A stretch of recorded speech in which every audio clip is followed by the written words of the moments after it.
Welcome to Actual Scale Modelling. This is part 5 of the Trumpeter's Yonkers GU87S Stuka, scale 1 to 24. In part 4, I done a little bit of work in the cockpit, worked on the prop and the nose of the kit, and finished off with the painting. As you can see here, I'm carrying on where I'd left off, so I'm just putting in the first coats on, and the first colour is Rebel Aqua Colour 361 Olive Green. After drying, it's time to peel off the masking tape. So do this gently at this stage because nothing's really varnished. Although it's only the undercoat the masking tape is touching, you still don't want to take up any undercoat and then having to reapply it. So just be careful, because you generally don't varnish the undercoat before you're painting anyway. I've already applied a coat of varnish to the edges of the markings and let it dry. And that's just a coat of pledge varnish, so pledge clear, before remarking with masking tape. And this time I'm putting the masking tape actually on the green colour up to the border. It sometimes helps if you don't do it hard on the edge of the border. Try and do it a half a millimetre really away from your edge. That will stop paint build up, stops it from having a step as you like, as you're building up on your layers.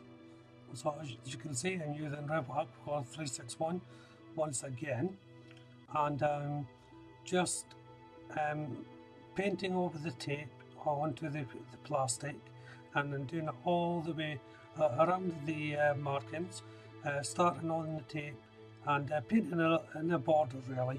I do this to stop paint bleeds. So I have to wait until this colour is completely dry before I move on. And then the main colour, Rebel Aqua 67 Greenish Grey, I go over the border I just painted, but then I'll just work in the colour with a larger brush and all the blank spaces. And then once it's all dry, it's time to remove the masking tape. Now I let this dry overnight, but you can start removing the masking tape after about an hour or so, but the longer you leave it the better. So here we are. Didn't get any light bleed, or if I did, it was a tiny little bit there, tiny bit here and there. I did manage to take off two of my flaps and lock them over there. They're easy enough to attach.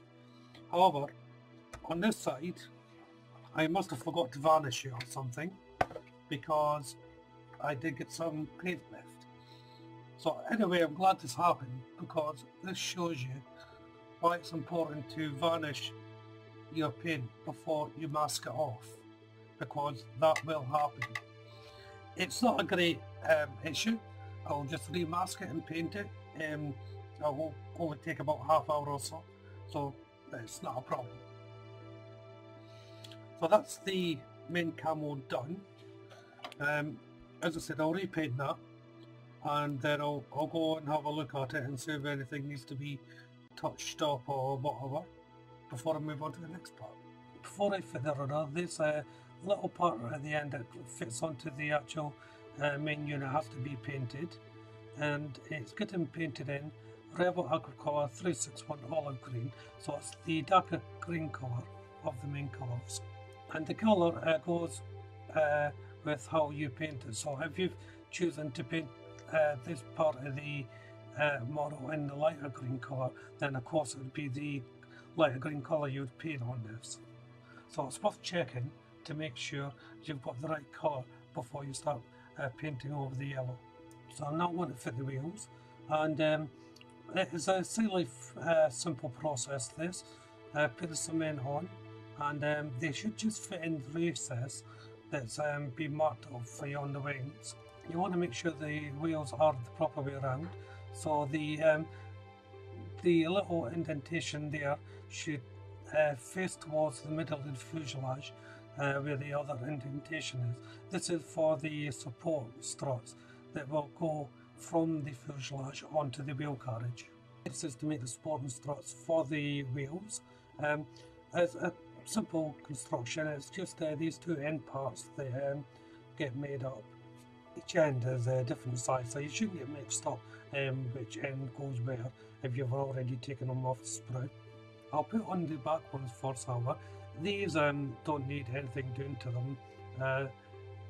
They just slot in the location points quite easily enough.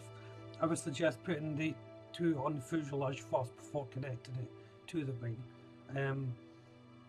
You may think, oh, they need to be bent in, but they don't. Just gently push them in at the base, and that will give you the support you need for the connection on the fuselage. And the same with the front undercarriage. So I'm attaching it to the wheel strut itself first, and then putting it onto the main fuselage. There's a left and a right on these ones though, so just check your positioning before you make your final bond. And now I'm just reattaching the flaps that came off earlier. It was no drama, just a matter of cleaning out the connection points before placing it on again. So it's now time to put on some clear parts. So putting the one on the wing that has that little dish thing inside the wing, and that just pushes on. There's only one way it can go on. There's a longer piece to the back and the shorter piece is on the front part of the wing. So I'll just line up then gently push it in, and I'm using the canopy glue here to attach it as well. You really don't want to be using your normal cement. If you do, put it, when you place it on your part, make sure you give it a minute or so the fumes can evaporate before you place it on, otherwise it will fog up. And the same process with the bomber sight saw. This is the unit that has the two clear parts. So remember the in part one of this build, the other clear parts are actually sitting inside the cockpit, and this is the second part. Now the instructions say put it in while you're building up the inner parts of the kit, but it's better to place this in near the end. That way it's not going to get marked up. You won't have to mask it off when you're painting and so forth. And now for the rudder. This just slots in the top there. You see the little branch, it goes in to the slot on top of the tail and then just fits hard in against it. I won't need any holding. Once you push it in, that should be fine. And now I'm moving on to the little guns that go onto the edges of the wing, where you put the housing in, and they just push in it again, depending on which guns you're putting in, of course. These are the smaller ones. At this stage, it's good to touch up any paint that needs to be touching up. I forgot to paint this, but I wasn't sure what colour I was going to paint it, but I'm painting it in the darker green here. This is the framework it butts onto the canopy. And now I'm remounting the machine gun. Be careful how you're placing this on. You want to get it to the right angle. If you put your rear canopy on to see what angle you're looking at before you glue it into position. Now it's time to paint the canopy. Now of course you can mask this off if you wish. Do whatever technique works for you. I prefer to freehand paint. Not everyone does this, but it's a 124, they're quite large, so freehand and painting the canopy works for me. And in actual fact, I actually had more trouble with this canopy than I did with the 172. Maybe I had too much coffee. So how I go about it is, I put a little amount of paint on the brush and just paint in one slow motion in one direction, just as smooth as possible. Don't worry too much if you go over the line. As you can see here, I've got a cocktail stick and I'm just rubbing it against the line and taking away any excess paint, and that gets rid of it. You can do it while it's wet or when it's dry. It all depends on you really. You also want to take note of the actual colour scheme on the fuselage that's buttoned up to the canopy. There may be a case where you have to paint the canopy in the two different colours. So dry fit your canopy first and see where your paint's going. For instance, this one is all the dark green, light green colour, I should say, the greenish grey colour. On the next part of the canopy, it's actually the two different colours, so the darker green colour and the lighter green colour. Just because where it's sitting on the fuselage, to keep the paint camouflage going. To be honest with you, I don't know whether that's necessary or not, but I like to do it. And some of the pictures that I've seen do have it like that, some don't. So again, it's all down to personal choice. Moving on to the weapons and the bombs, and for the weapon bomb carriage, I'm painting this in Rebel Aqua Colour 363 Dark Green. There's 4 in all to paint here. Depending on your choice is how many bombs you have to make up. I'm using the smaller ones. There's quite a lot to make up here. 20 in total, there's 5 in each carriage. And for the bombs themselves, it's Rebel Aqua Colour 66 olive grey. And while I've got the dark green colour out, I thought I may as well paint the 2 aerial structures that go on top of the canopy. There's a large bomb to make up, and it fits in the bomb cradle that's already on the aircraft. There's a couple of pieces to make up for this. You've got the main body first of all, and then the aerofoils are fins at the back. They're a very strange shape. When you fit them, don't get confused. It looks like they go upside down, but just dry fit them first to make sure they fit. And then there's 4 little support beams you put in between the fins. There's little recess points that they just fit into. And the bomb is painted in Rebel Colour 77 Dust Grey. This to be painted in Tamiya's XF23 Light Blue is the weapon mounts that sit directly underneath the wings. And I'm using Tamiya's X10 gunmetal for the band that goes around the large bomb. There's a small tool end that comes off the mount for the bombs, and I'm painting that in the same colour.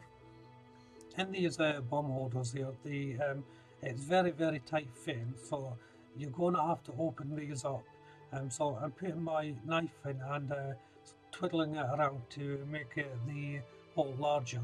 Now just be very careful when you're doing this, you can easily break the carriage. I did it twice. Even though with opening up the holes, they're still very tight fitting. And maybe an idea to assemble them inside the carriage, then paint them. Also, this could be difficult as well. So, whatever workaround you come across, just be careful because the plastic is quite thin here. And last for the bombs, fitting them out. There's a small recess hole to go into the location pin. It's a straightforward fit. To fit the large bomb, I'm taking off the support beam here. I should have mentioned this before. This part does have to come off, but I left it on to support the 2 prongs coming down so they didn't get snapped. There's a little location point for the bomb to go in. It took me a couple of goes to get it in. I had to open it up slightly. That's why you saw me putting it in, then stopping the camera and redoing it. But once it was in, the 2 bars then just slide into a little recess points on the bomb, and it all fits in together. So next is to fit these weapons, these bombs. They're getting fitted in the holes that I drilled in before I assembled the wings. If you have made them too small, just open them up slightly. Be careful, for you don't want to open up too much and leave holes showing. Well, I think I'll bring this part 2 an end, part 5. In part 6, I'm coming near to the end now. I'll be placing on the canopy the rest of the decals and finishing off the weathering, well, starting and finishing the weathering. In the meantime, why don't you check out my channel for other builds? Subscribe to that channel as well for updates for this build as any other future builds. Hit that like button, and of course you can leave a comment. But for now, thank you all very much for watching. Bye bye.